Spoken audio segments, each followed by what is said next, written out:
Okay, good evening. Welcome to the initial Calumet Revisited Forum of season number 8.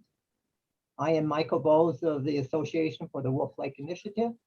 I am co-host with Dr. Valerie Penninan of Calumet College. Calumet Revisited is funded by the Indiana Humanities and the National Endowment for the Humanities. Before we hear from tonight's speaker, Paul Labus, are there any announcements? Anything that's... Yeah. Yes, Richard.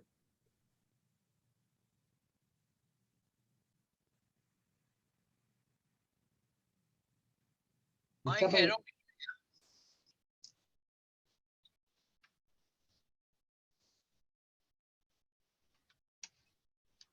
Richard, did you want to say something? Well, let me, I have a few announcements myself, and then I'll ask again.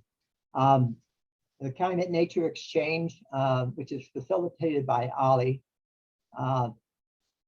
meet via Zoom at 10 a.m. Saturday, September 17th. The 16th screening of the art show will be held Friday, October 15th, with an artist forum, student competition, and a talk on the nexus of art and nature. The second quinquennial research summit on the Wolf Lake watershed and the 5th annual Wolf Lake Watershed Advisory Committee meeting will be held Friday, October 15th.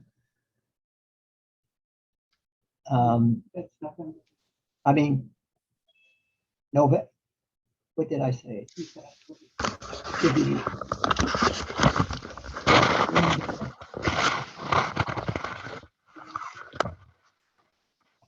Okay, I'm sorry. The advisory committee meeting and the research summit will be held on Friday, November 5th in room 200, Calumet College. More information is on Ollie's website, where you can register for the November 5 event. The presentation this evening is being recorded. The recording will be available within a week on Ollie's website. Would everyone remain on mute? After the presentation, we will have a question and answer session.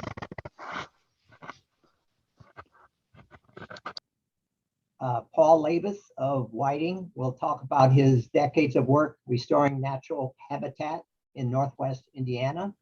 He recently retired as the director of the Northwest Indiana region for the Nature Conservancy, where his responsibilities included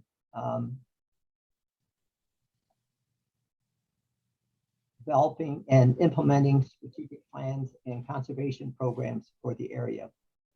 Paul earned undergraduate and graduate degrees from the School of the Art Institute of Chicago, where he met his wife, Barbara. Now I will turn this over to Paul. Okay. Great, and I'm going to open up a PowerPoint presentation, and then I will share screen somehow. Give me a second. And let's see if this works. Can folks see that?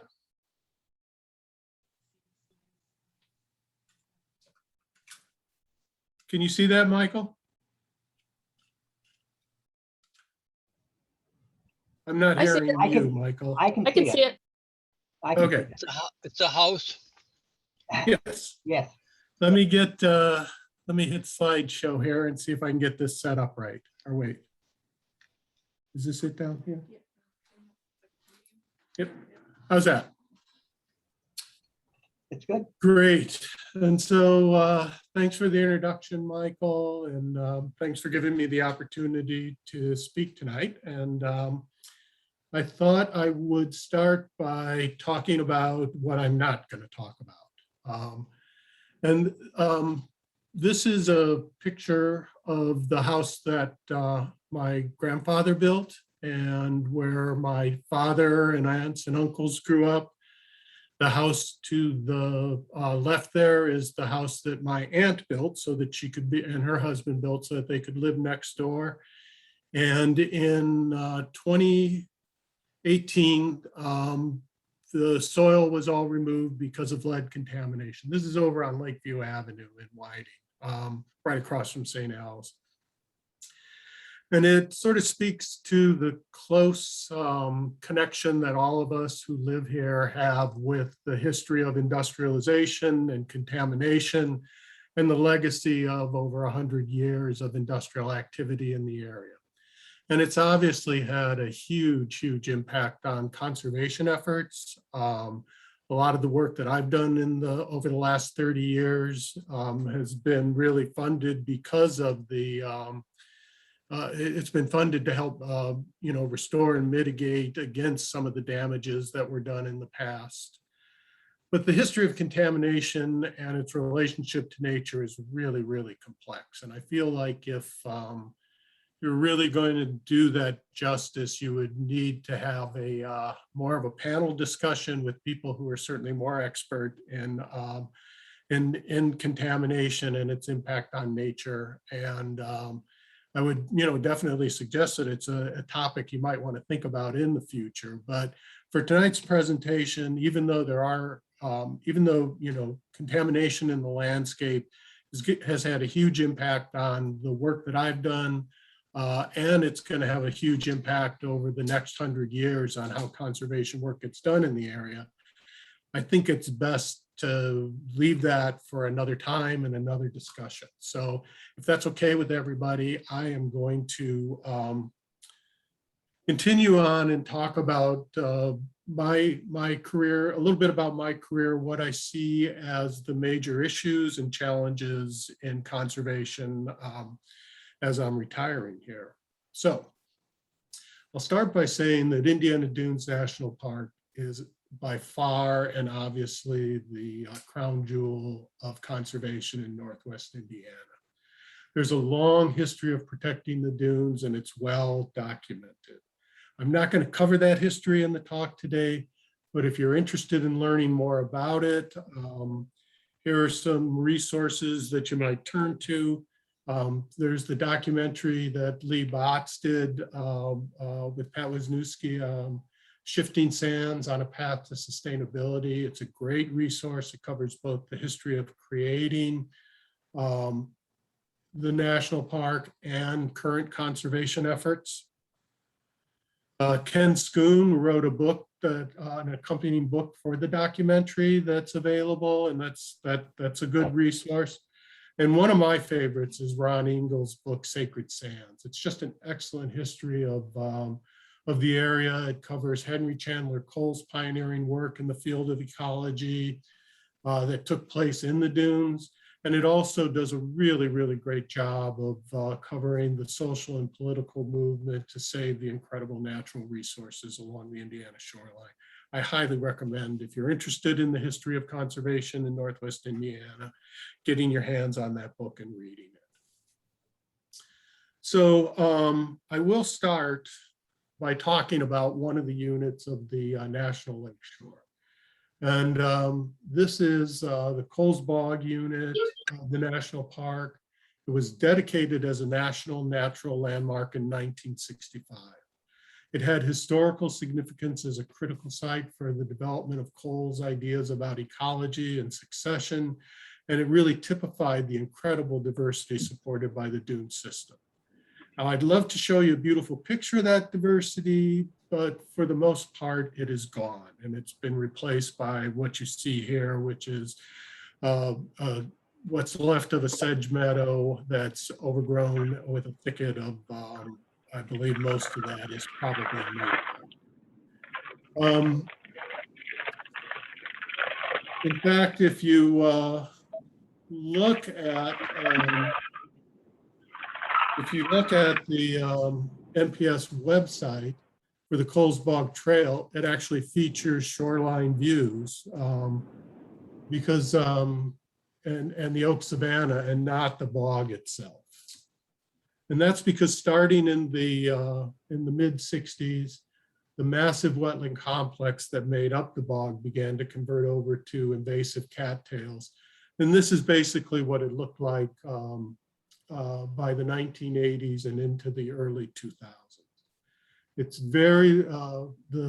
it's basically a sea of cattails, but in the inset picture, you can see that there are pitcher plants growing at the base of those cattails, but that's really limited to very, very few places. Most of the native vegetation was gone by really by the 1980s. And then this is what it looks like today.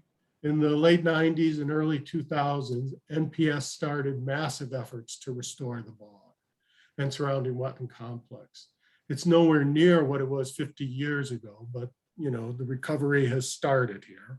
And that was done through invasive species control by spraying those massive stands of cattails and doing some natural recovery and a lot of planting. The reason I bring all of this up is that restoration of Coles Bog marks a change in conservation in Northwest Indiana that occurred over the past 30 years. There was a time when most people working on conservation here believed that we should focus on protection of properties and worry about restoration later. Beginning in the 1980s, though, folks started raising concerns about habitat degradation from lack of management. And over the past 30 years, that issue has become a much higher priority. And we're now implementing restoration and management projects at a meaningful scale. And that's a real important switch because it really puts the management of the resources at the same par as protecting the land itself. So normally, when I'd be doing a presentation live, I would have a quiz here, which would be, guess where this picture was taken? And without the context of a Northwest Indiana presentation, you might look at the jack pine and paper birch and guess this is somewhere from northern Michigan, maybe up in the UP and the sand flats up around Seney with the nice wetland and kind of boggy look to it. More in the context of Northwestern Indiana, you might assume that it is Indiana Dunes National Park. And if I said, well, guess what, this is in Gary, then people might say, oh, I bet it's in Miller Woods, which is a unit of the national park. But it's actually Clark and Pine Nature Preserve. It's about a half a mile north of the Gary Airport. It's a 40-acre nature preserve that's part of a cluster of remnant natural areas in West Gary, Hammond, and East Chicago. And this particular preserve, Clark and Pine, supports the highest concentration of rare, threatened, and endangered species in the state of Indiana. The preserve's a little over 40 acres and there's over 40 state-listed species there. So think of it as one state-listed species per acre, which is just really, really incredible. There are similar clusters to the dune and swale all through Northwest Indiana. And here's a kind of a rough map that shows some of those. Can you see my cursor? Somebody nod. No. Can you see it? Yes. Yes. Yes. Yes. This is the Indiana Dunes National Park here. That's outlined in purple. This is Ambler Flatwoods, an area that's up in LaPorte, mostly in LaPorte County. This is the East Branch of the Little Calumet River. This is the Moraine Nature Preserve and Meadowbrook Complex. This is the Hobart Conservation Area and Deep River. This is Hoosier Prairie and Oak Ridge Prairie. And this is the dune and swale cluster here, kind of associated with the companion landscape at Wolf Lake and George Lake. And so all of these clusters have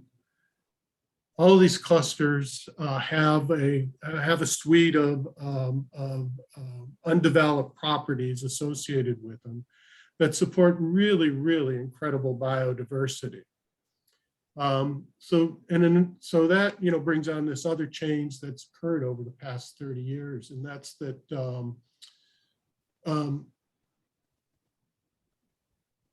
another change, the change that's occurred is that most of the attention up to a point was on protecting and preserving and creating the national park. And people realized that, starting back in the 70s, people really started to take note of all these other remnant natural areas that are out there. Even many of the people who worked on creating the national park recognized that, and they tried to include protection of some of those areas as they wrote the Dunes Bill, most of which failed. But it's really been over the past 30 years that efforts have coalesced to work on these areas and to work on these other landscapes, these little sub-geographies that are scattered around as kind of standalone projects, and design those projects to protect, restore, and manage these, really incredible resources that exist in Northwest Indiana outside of what we normally think of as the dunes ecosystem. For the talk tonight, I'm going to focus on dune and swale sites, and it's a truly amazing landscape that I've been lucky enough to work on for the past 30 years. And it features the relic shorelines of Lake Michigan separated by intervening wetlands. The wetlands support a mosaic of wet prairie, sedge meadow, emergent marsh, and aquatic communities. The uplands are dominated by black oak savanna with just really wonderful vegetation that includes things like lupin, pucoon, sand phlox, and robin plantain that are all in this picture. We also have at several of the sites large stands of native orchids like these large yellow lady slippers that still are a part of that incredible landscape. And the sites actually still support a surprising amount of wildlife. In this site, you can see the red-headed woodpeckers to represent all the different birds that use the sites, including during migration. They're very important several of them are very important stopover sites. Blanding's turtles that represent the reptile community, and that's a species that not only uses the wetlands for foraging, it uses the upland sand areas for nesting. That's a milk snake down there in the picture. And then, of course, the iconic monarch butterfly, which is gaining so much attention these days. So in 1999, the Nature Conservancy, along with Ball State University, with a professor at Ball State University,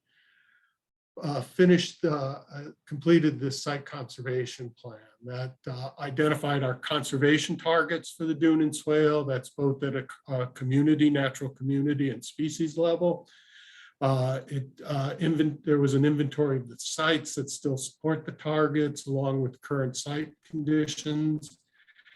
In addition, we identified the threats to those targets and developed strategies to abate those threats. And if anybody has questions about the process itself for developing that, I'm more than happy to go into that in the question and answer. I just didn't want to get too wonky in the presentation here. So if you do have questions about the process, why don't you hold them till the end and we can talk more about it then. So two of the threats that we could address from an ecological management perspective were invasive species and altered fire regimes. And this is a view from inside one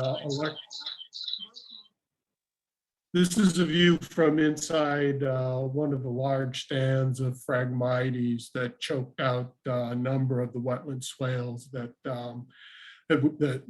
we had at our sites. And early on in my career, hand equipment was the only approach we had for herbicide application. So think about going in there with a backpack sprayer and starting to try and reduce the cover of invasive species.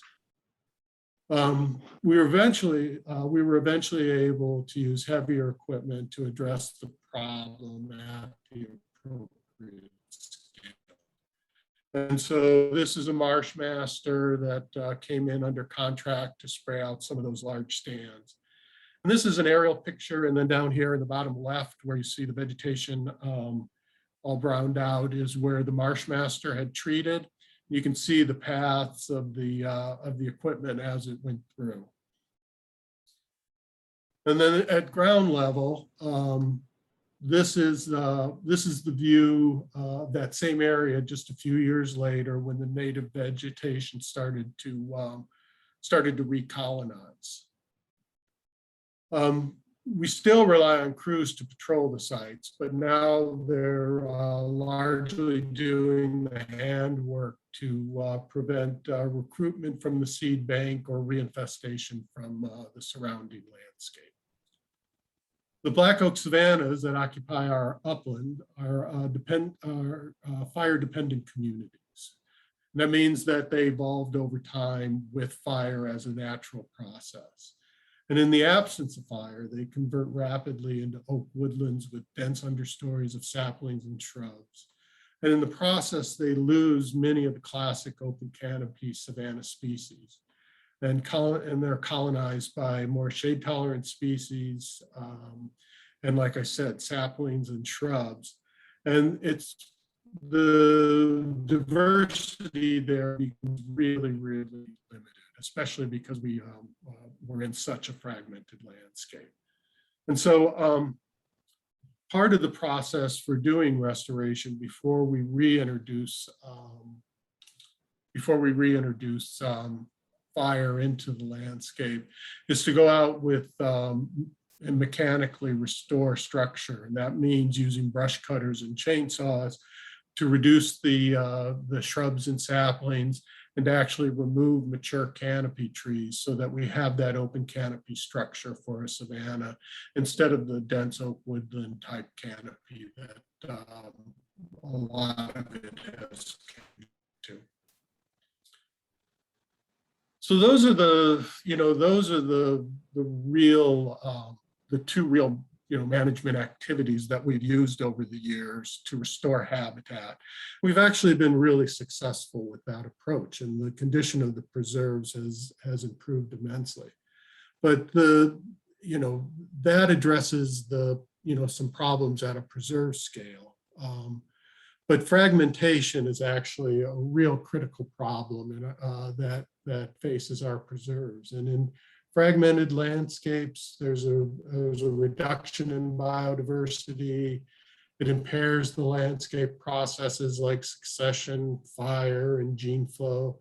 And it increases the problems of edge effect, like susceptibility to the influx of invasive species. So on the left, you can see the black and white is a 1938 aerial photograph that was taken of the Gary Airport area. And if you can see my cursor again, you can follow, you see all of these lines that are these parallel lines that arc across the landscape here. Those are the old beach ridges of Lake Michigan. That's undisturbed landscape. And so that is all dune and swale. And you can see the beginnings of fragmentation here with the building this tank farm here. There's a neighborhood building coming in right here with streets being put in. All of the white that you see is either roads or open sand where road beds have been plowed in. But most of this landscape is still fairly open. This is the Grand Calumet River along here. And there's some railroad tracks. But you can imagine the sort of species in the landscape processes still playing out to some degree at that scale. The image on the right is actually a current picture of the same area. And this line here that you see is actually this line here. And so the Gary Airport, this is where the Gary Airport is, right in here. And this is actually one of the few of the dune and swale remnants. You can still see the parallel lines here that make up the dune and swale habitat. And this is Ivanhoe Nature Preserve that's owned and managed by the Nature Conservancy. And this is Ivanhoe South Nature Preserve that's owned and managed by Shirley Hines Land Trust. And this is Clark and Pine Nature Preserve, the one that I referred to earlier with the picture of the jack pines in the kind of northern communities. And right here you can see this is another nature preserve that's Pine Station.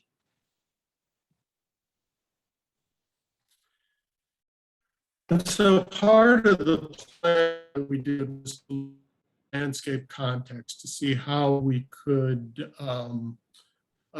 mitigate or help reduce the threats of fragmentation. And we looked at several core areas that are represented by these light yellow areas. Those are the high quality, larger dune and swale sites. And we started to put buffers around those to see how close other sites were and how we could improve stepping stone type of connectivity.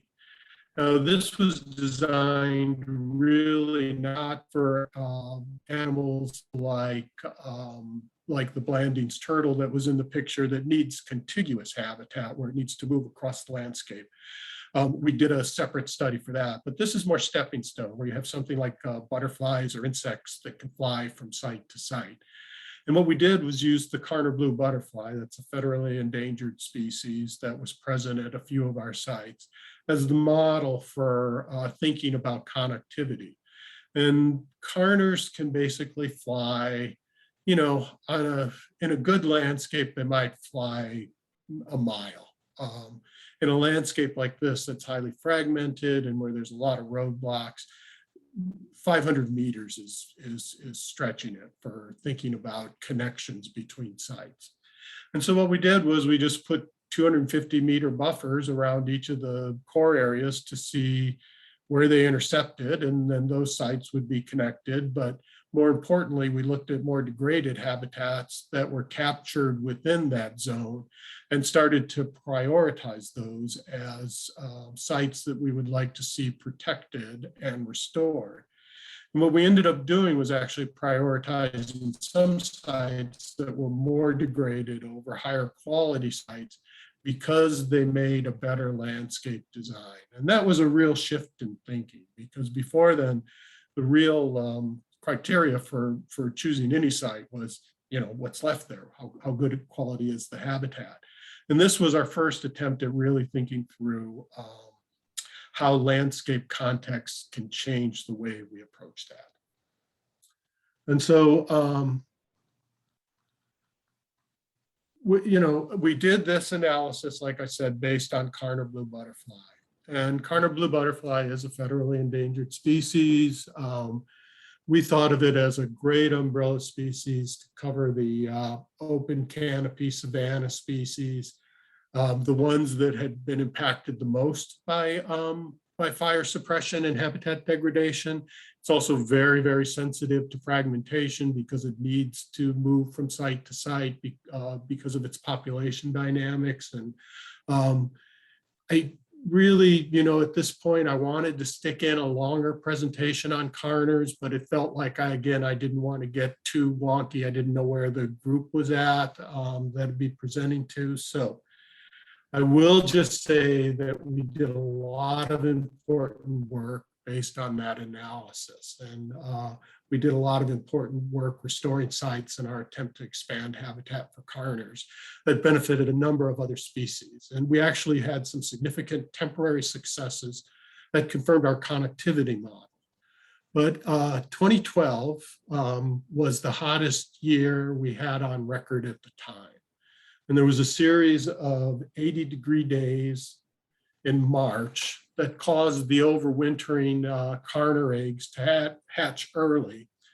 And they were out of sync with the host plant, lupin, which meant that most of the caterpillars that hatched died because they didn't have a host plant to feed on. And then that was in combination with a prolonged summer drought that caused the second brood of carners to really, it really had a negative impact on that second brood of carners during the summer. And the populations crashed, and we ultimately lost them in Northwest Indiana. And we were at the time the southern edge of their reign. There weren't populations south of us. We were really the southern edge of their range. And what we learned was that climate change had moved that range further north and out of Indiana. And it was a really, really tough lesson to learn.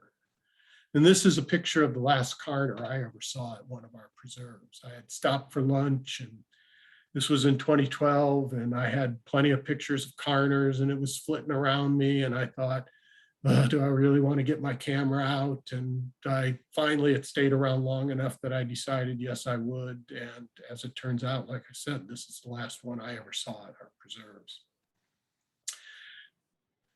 And so, like I said, we did a lot of good conservation work in the name of carners. It's still very, very disappointing to me that we lost them. But it also came as a wake-up call that climate impacts are not a future threat, and that climate change has elevated to one of the top threats to our natural communities in Northwest Indiana. And what I'll say too is that in our initial plan that we did, our initial analysis and site conservation plan, we didn't even identify climate as a threat, climate change as a threat. And, within 12 years, it had completely eliminated the population. So, like I said, this was a real strong wake-up call. And I think this is much like the contamination issue and the historic industrial legacy. Climate change deserves its own discussion. And there's a lot of speculation out there. And if you want to learn more about climate, again, I think it would be great to get a panel of folks to talk about it and what its impacts are likely to be in this area. And people, especially people who know a lot more about it than me. But I think there's a misconception out there in the general public that somehow everything is going to kind of neatly move north because everything's getting warmer. And that's just not the case.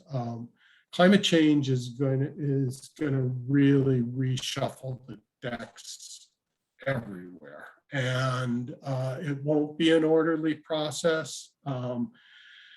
It's definitely, not as simple as everybody thinks. And things like changes in storm intensity and frequency, changes in frost-free season, in the frost-free season, things like the number of days above 90 degrees are all going to have impacts on local and regional biodiversity.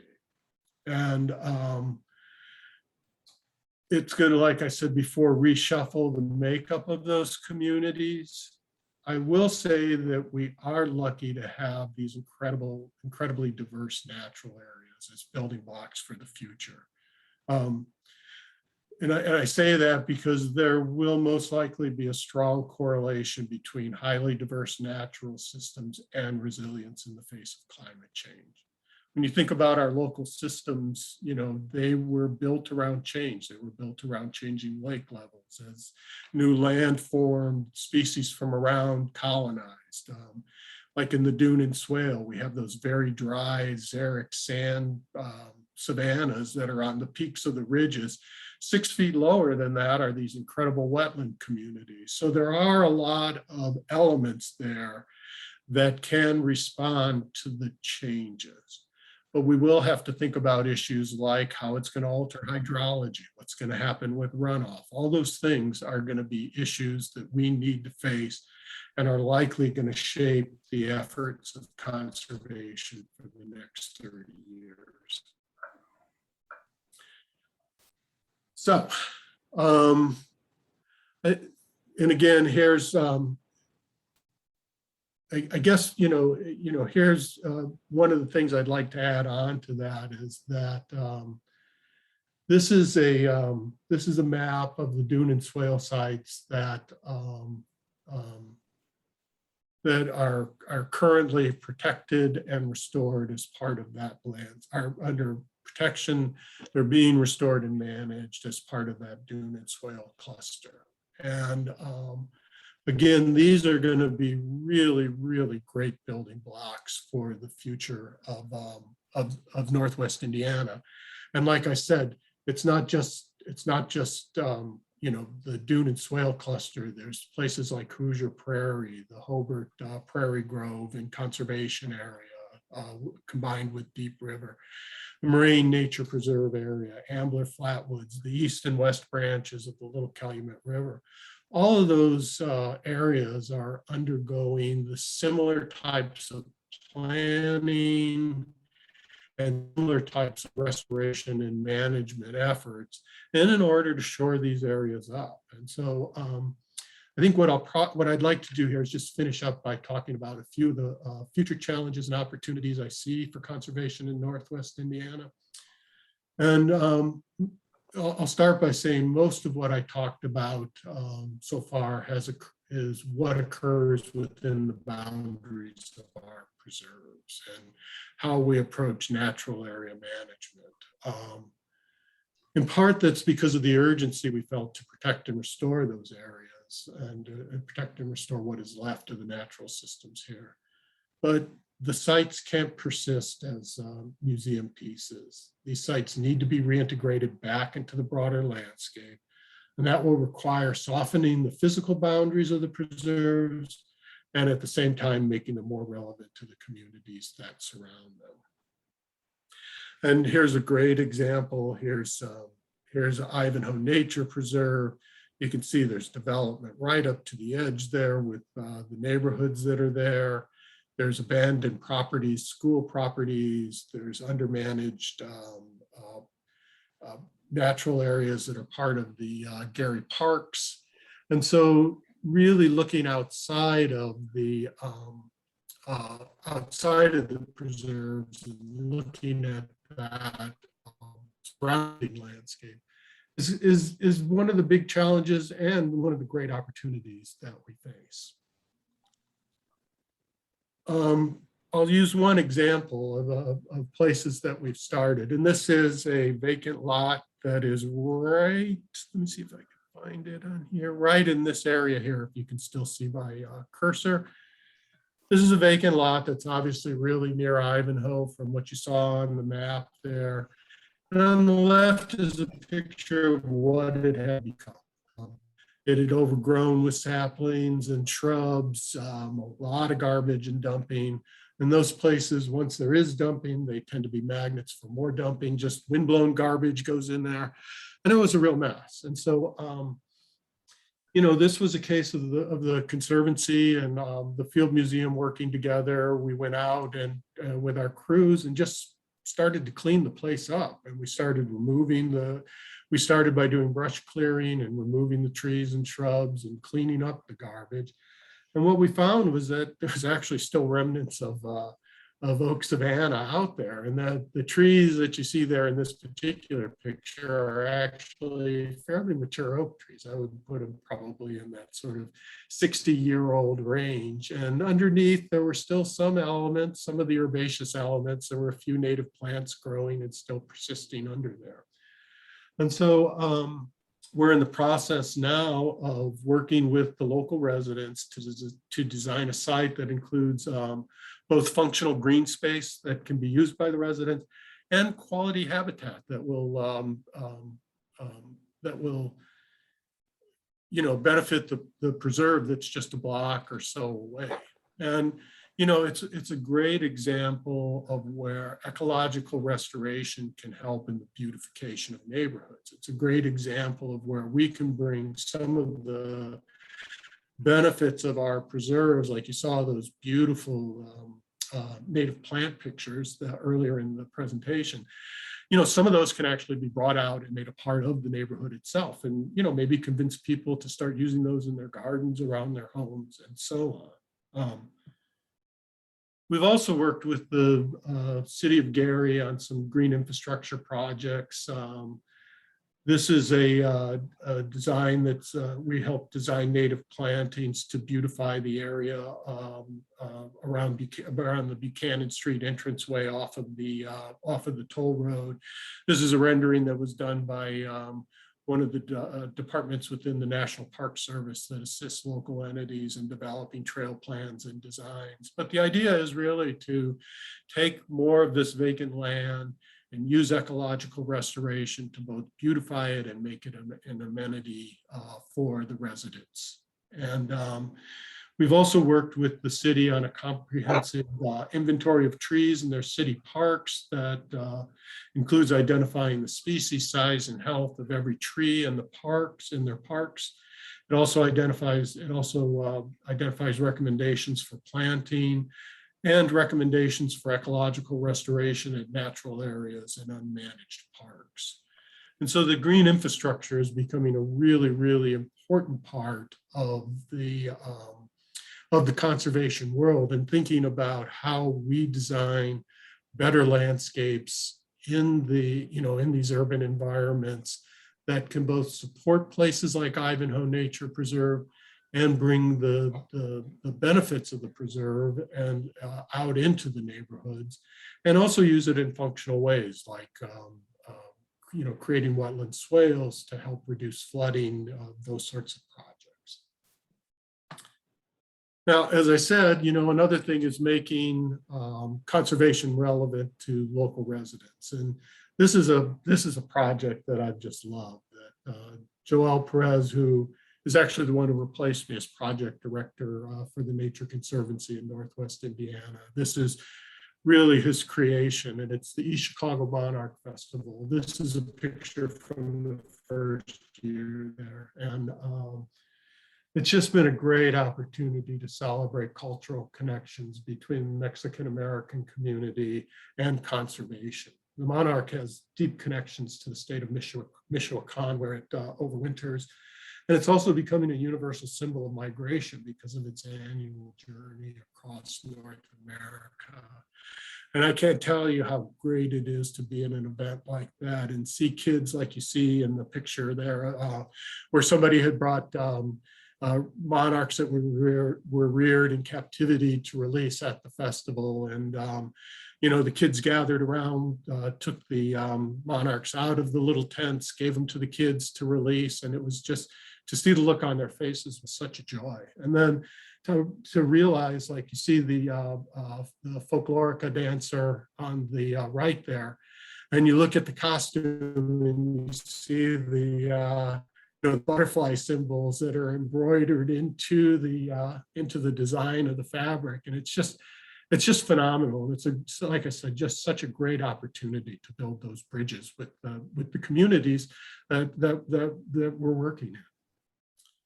And one other image from that I really love is this from a woman from the mariachi band who was working. That's Victoria from Save the Dunes there, who had a booth set up to talk about different insects that we find and different conservation opportunities for insects, and especially around the monarch butterfly. And there's the culture, the cultural symbol of the mariachi combined with the conservation there. And I just love this event. Last year we had a second year that this was 2018, 2019. We had a second year that was really great.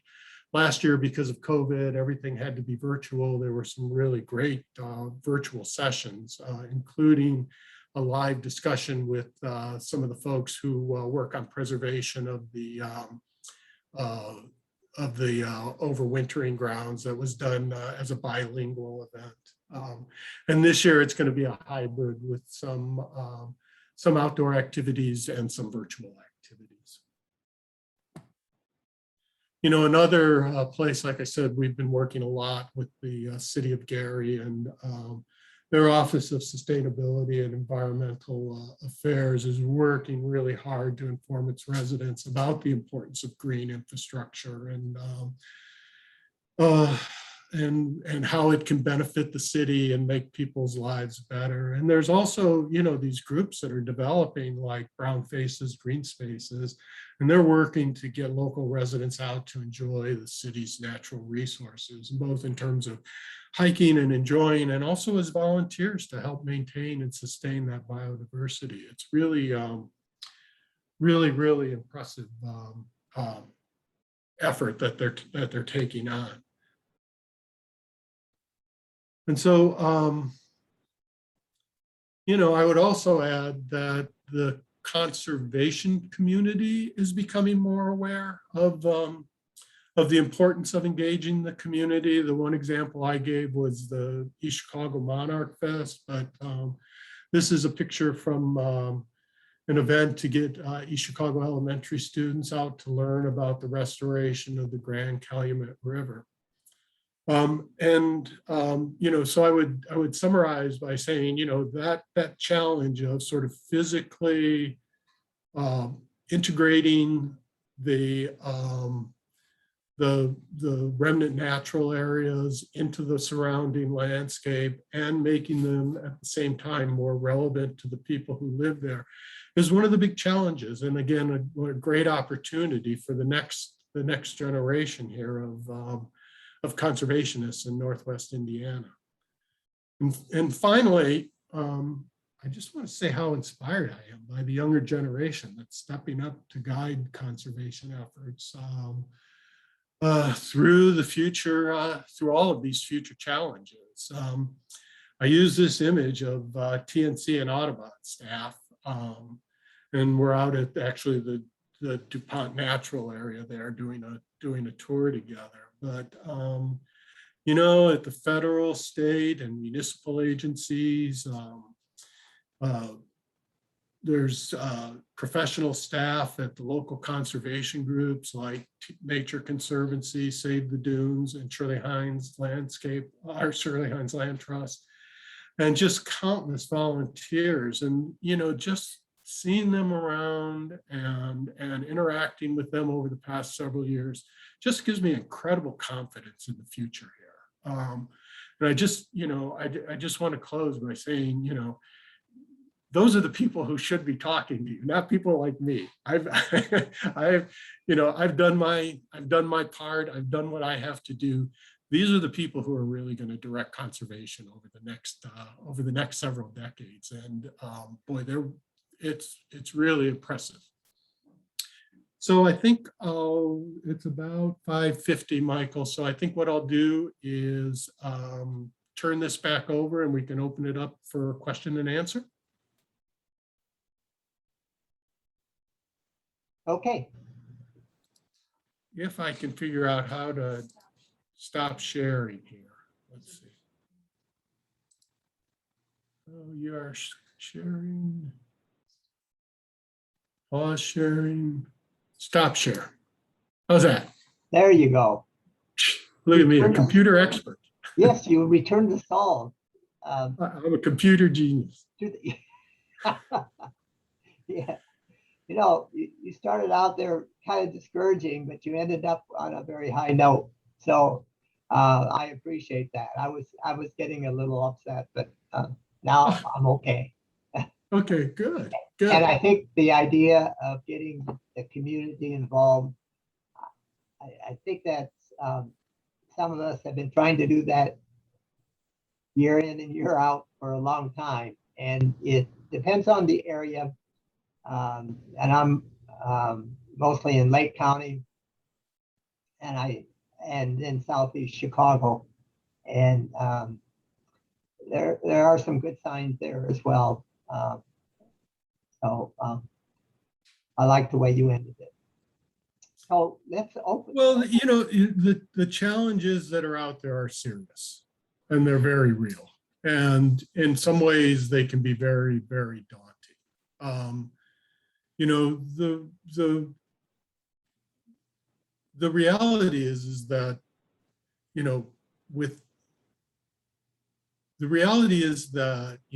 we have a new generation coming up who are engaged and wanting to address and take on these challenges.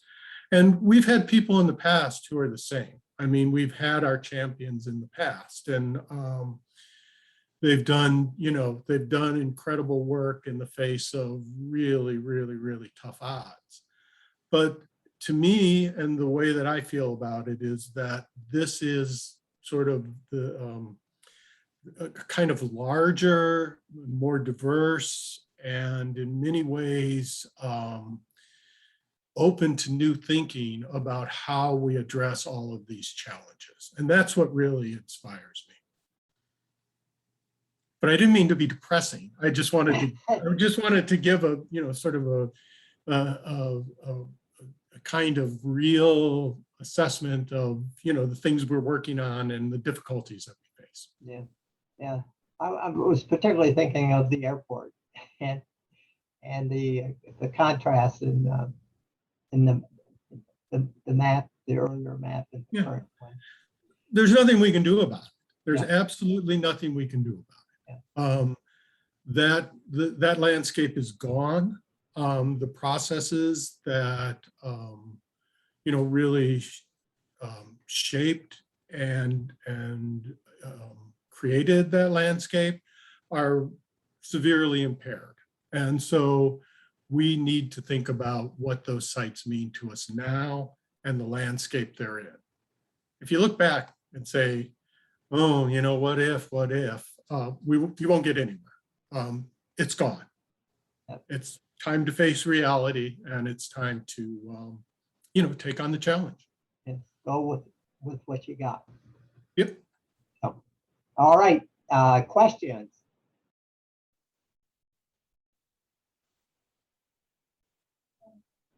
I have a question about the butterfly that disappeared. Has it been found anywhere else in the Calumet region?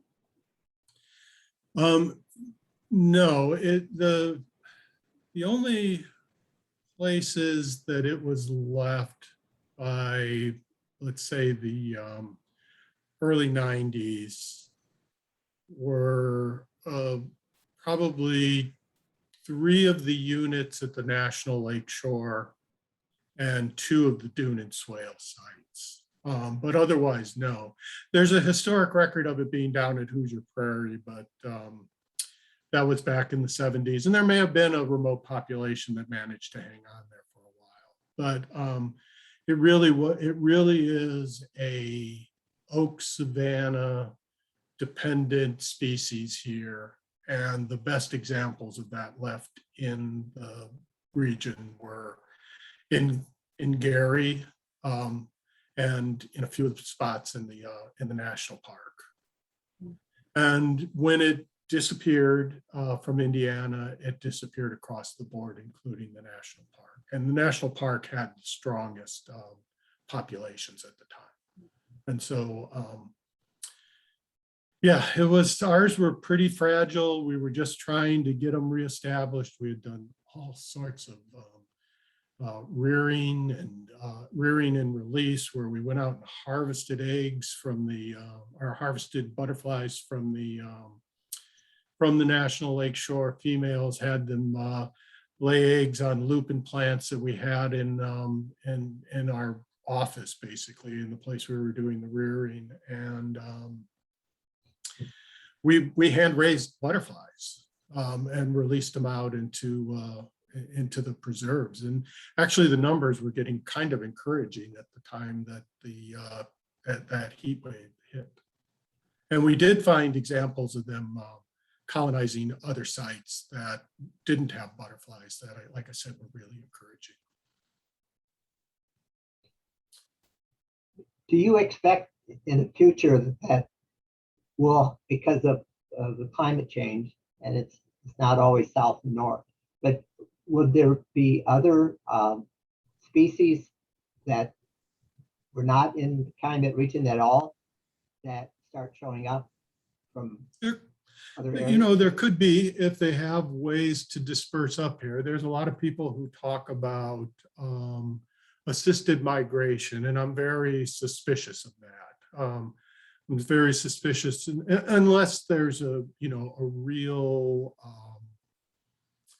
that there's a reason that has to do with the, the long-term fate of that species. Like, you might come up with an excuse for moving an endangered species into a habitat further north, maybe. I think that what we need to understand better is we have to start really thinking through the models, getting faith in the models and watching what they're predicting, and then seeing how that's impacting our species. One of the things that we should be, like I was saying in the presentation, that we should be really glad for is that we have these incredibly diverse systems, and those systems support a wide range of biodiversity that's adapted to very dry, hot conditions like you would see in the dunes and the upland areas of the dunes and on the dune ridges and the dune and swale and so on. And we've also got these, really nice wetland complexes that support a variety of wetland species that can migrate around as the setting changes, provided that we have a landscape that's suitable for that.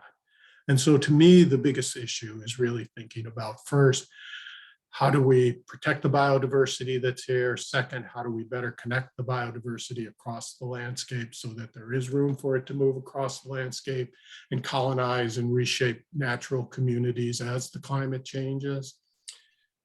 And third, to think about strategies for how we might mitigate against some of the really harmful impacts. Like one of the things that's predicted is that we'll probably have maybe a little more precipitation actually, but it will come in more extreme events. And so but that'll be followed probably by longer droutier periods. And so what we should be thinking about is, if we're getting these intensive storms, we start to get a lot of runoff, we need to buffer those natural areas. We need to protect those natural areas so that they're not the sole place where all that runoff goes and changes the hydrology, radically changes the hydrology of the wetland community, or the wetland settings for the communities that are there.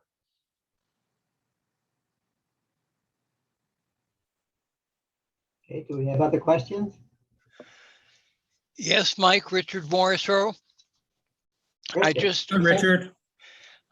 Paul, I just hope that what you put together in this presentation, that hopefully we can have somewhere a small committee of 3 to 5 to try to commit that that's a moment in time that is important as what happened a century ago.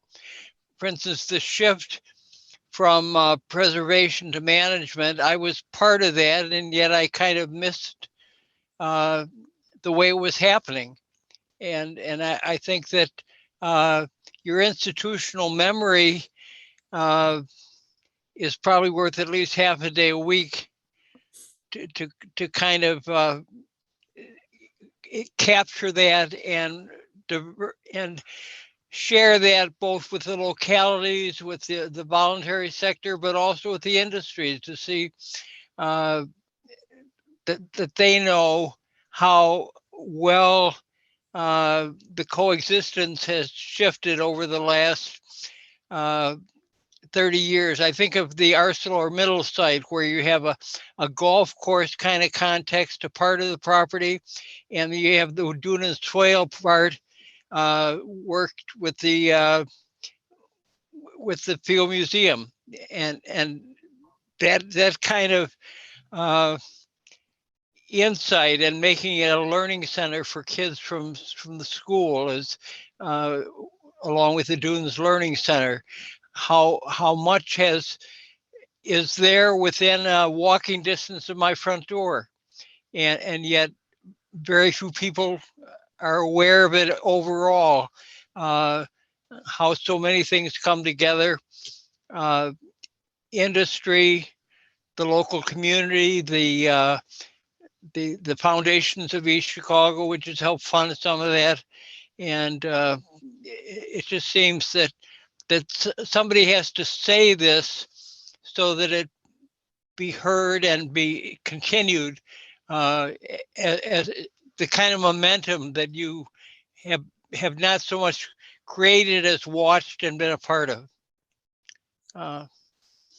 Well, you know, Richard, what I would say to that is that, you know, I always say I felt like my role was like sort of an emergency room doctor. I did triage and I helped put those natural areas on life support.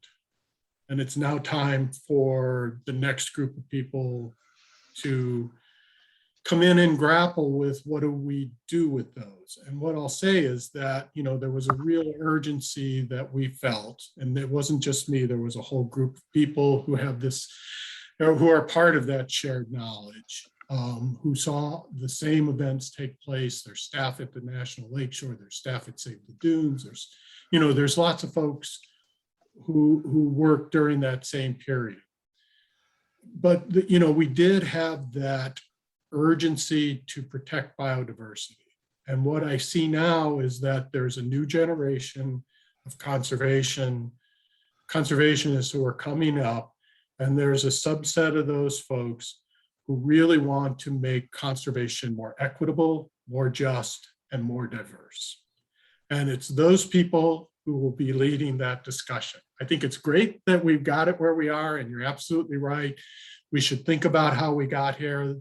Folks there should know how, folks in that group should know how we got there.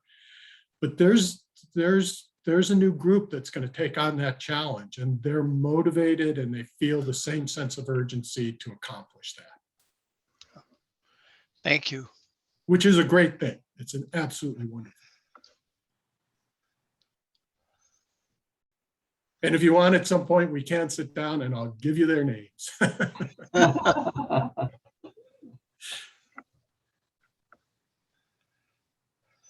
Anyone else? Yes, Paul, this is Joe Kubel. I am having a little bit of trouble with my bandwidth, and my connection is unstable. And I was just wondering, what was the name of the town that had the Monarch Festival? And is it still scheduled for this year sometime? Yes, it's in East Chicago, and probably the best way to find out about it would be to, if you go on Facebook, there is an East Chicago Monarch Festival Facebook page, and a lot of the information is on there. Thank you. And like I said, Yes, this year will be a hybrid. It will be some remote and some in person. I believe it's next week in Kosciuszko Park, which is on Indianapolis Boulevard at 151st Street. And the park's phone number, I believe, is 391. Well, the Shure number is 8220. They'll connect you with the parks and the information about it. 219-391-8220. And it looks like Lisa put a link in the chat to the Facebook East Chicago Monarch Festival page. Good.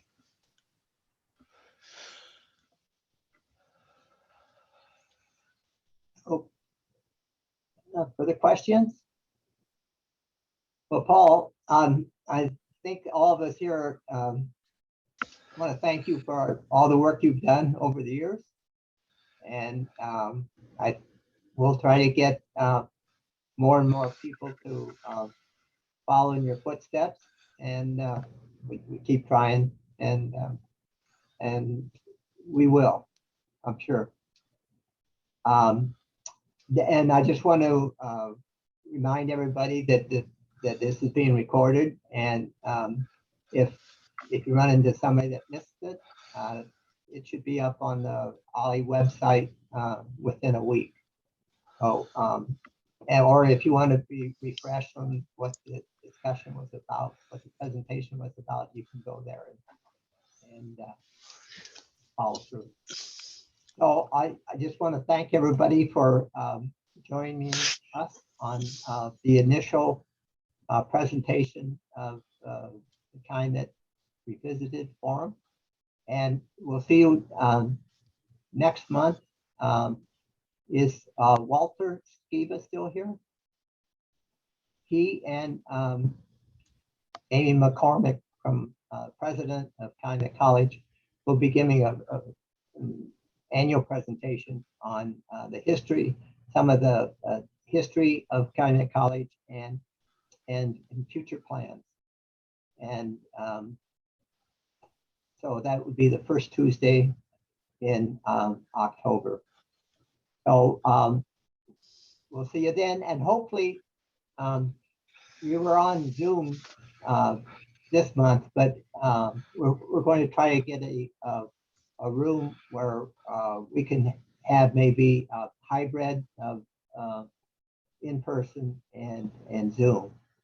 And but anyway, we'll just wait and see what COVID does to us. So thank you all for being here, and we'll see you later. Thank you. Thank you, Thank everyone. you. Thank you very much. Bye. Thank you.